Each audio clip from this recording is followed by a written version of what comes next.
least the week starts, that helps me save money, which is usually either Saturday or Sunday for me. So let's go into the kitchen. And first thing first, I want to mention that I've always mentioned that my budget's fairly low. You want to save money. If you can, go to an Aldi's and shop at Aldi's. Cheap, got good value, great prices. One good way to save money, I've been buying chicken for years, and this is any store with meat in general. Either buy you a whole chicken, I don't prefer that just because all the separate and variety pieces you get, or buy you some bone and skin on chicken thigh. You get way more out of this. You get a broth, some chicken fat, and a little brother over there. Wow. Also get the meat itself. Here's something I want to mention. If you just buy boneless, skinless chicken thigh, like value pack, it's either going to be double or slightly above. Yet you still only get the same amount of pounds. So which one do you think you're getting more out of? Use that chicken broth to make soups. You can use it to make a sauce. The skin, the chicken fat, you can use that to cook anything. Use that for tortillas. I like to use it for tortillas a lot. You can use it to cook in stir fries as a replacement for lard if you're making like a chicken stir fry or you're making something else that's Mexican where lard is used instead you're using chicken instead of pork. You kind of have to think about these things when you're trying to save money. My last video I already showed how to debone and deskin chicken thigh. I'm just going to show you again. It's pretty much the same thing with this. Last thing I forgot to mention, you also get crispy chicken skin. You want some crunch to something, you can just pull out your chicken skin out of the fridge, drop that on top, and you got something crispy for any dishes you make in the future. It's that nice textural contrast. Just how I mentioned in my last video with the Khao Man Gai or Taiwanese chicken and rice Thai style, I talked about the skin brings chewiness because it's poached. If you make like a curry or just a basic rice stir fry, in every bite, you have that same texture. You add some chicken skin, now you have something else in there to bring something new in your bite instead of just the same thing over and over. I hope I explained that well. You might get slightly less meat. You do get a decent amount of meat that'll last you the week if you're solo. I'm thinking you have other things, not just chicken, in your freezer, in your pantry, and in your fridge. Get you a nice sharp knife. Stop working with dull knives. It's actually pretty easy to take the skin off. Notice I just kind of pull it away. If it doesn't start to pull away, you can kind of lean your knife against it. Don't cut it and just pull. Now if some doesn't come off, there you go. Do this, cut through, kind of lean it, make sure you don't get any meat on it. If any of the meat itself gets here and you cook this down to get your chicken fat, just lower the shelf life of your chicken fat. What I like to do is I kind of just somewhat slice around the bone. And yes, I know, cutting the joints of chicken and kind of slicing at the bone messes up the edge of your knife, pretty much the sharpness. Do my best to kind of not slice at it and get as much meat off the bone as possible to save your money. Doesn't matter though because you're not wasting the meat, because if there is a lot of meat on the bone, it's gonna go into the broth, the water that I have some in right there. I'm gonna go down the side and slice down. See this little divot right here? I go against the bone with the side of the knife. Don't put the edge like this, just kind of sideways. Dig in and slice down. And you just kind of push your hand this way while pushing the chicken on the ground. You can angle around this or you can just cut it down.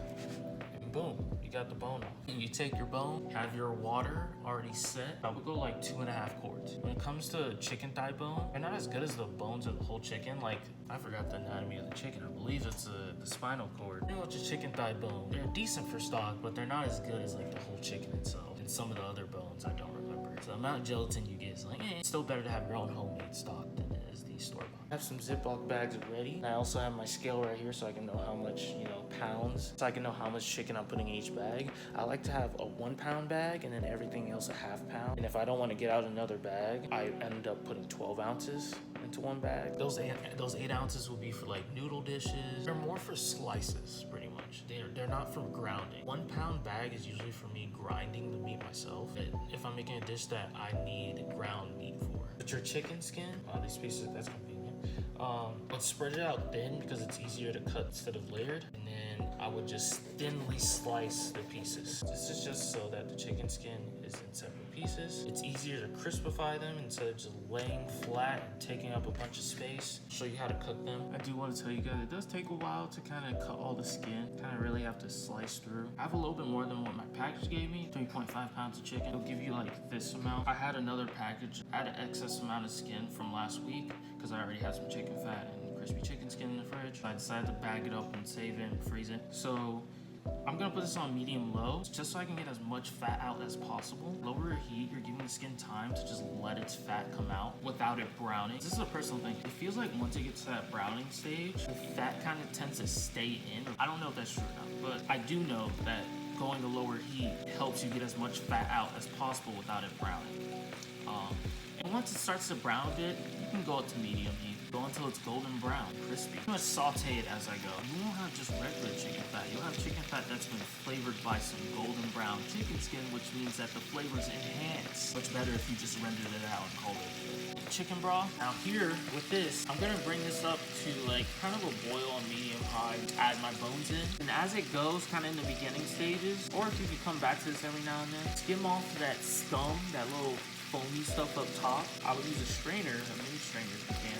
Let it boil for probably like 3 minutes. It'll come up at any temperature. It's just that if you go a lower temperature, it'll take longer for that stuff to come up. Minimum, you can let this go for 4 hours. If you want to enhance the flavor of your broth, roast the chicken with a little bit of oil in the air fryer or in the oven, amplify the flavor. Just know that if you roast it, that doesn't mean necessarily that the flavor is better. I learned this from like a chef here on TikTok. He used to be in America, but he lives in Vietnam. He loves Vietnamese food. Pointed out something very interesting. And I think he did this with stock. Just because you brown the bones itself doesn't mean that the flavor is better. It means that it's different. Some people might see it as better. I usually don't, because I don't have the time to sit here and roast the bones and then throw them into stock. I'll do it if I ever get a chance. This has a much lighter flavor, which in Asian stock, I know with Thai cuisine, they don't roast their bones. It brings a much lighter chicken flavor. Lower the heat to low. It should barely be moving. It should be at a very simple. I guess I didn't point out that, I take these, go like this, and I kind of just flip them to keep it as clean as possible without kind of contaminating Ziploc part.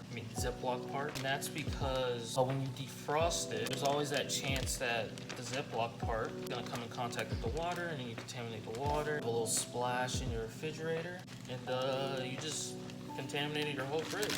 You have to clean that up and throw all your stuff away that got contaminated by salmonella or cook it. I definitely dealt with that before. Usually on the day that I do all this, one of these packages, either half pound or 1 pound, are getting thrown into the fridge and the rest are getting thrown into the freezer, and just so I can cook that for dinner. I'm not sure what I'm gonna eat tonight. I'm quite indecisive because I don't get cravings as much. I get a lot of cravings for Thai food. Like when I stop eating Thai food for a week, I get like heavy cravings for it. I kind of almost have to like somewhat force it for myself to cook like different things. But, hey, and I'll sometimes marinate it. We'll see what I make tonight. Once your chicken skin is done, strainer, and then just pour it over and get a bowl under it. I'll take that bowl and I'll either get another bowl or pour the fat out into the pan, pour this into the bowl, and quickly season this. You have to treat this like a French fry or potato chip. Mix it all together. You can just toss it like that, or you can just mix it. You gotta season it now. That salt's not gonna stick on once it cools. I don't have the best of hands, but I can tolerate the heat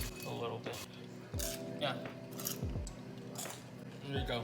Let that cool. And then with the fat, you can let it fully cool in there. I'm gonna do something a little dangerous here. Don't do this. I'm gonna take the strainer. I can't really sit it on there straight without touching it. It's gonna pour it. Pour it in a bowl real quick. Make it easier to pour. I'm gonna angle this bowl. This makes it so much easier. See, look how easy it is to pour with this. I strain it again just so that some of the chicken chunks that are still in there, they get caught in here and it's fully filtered.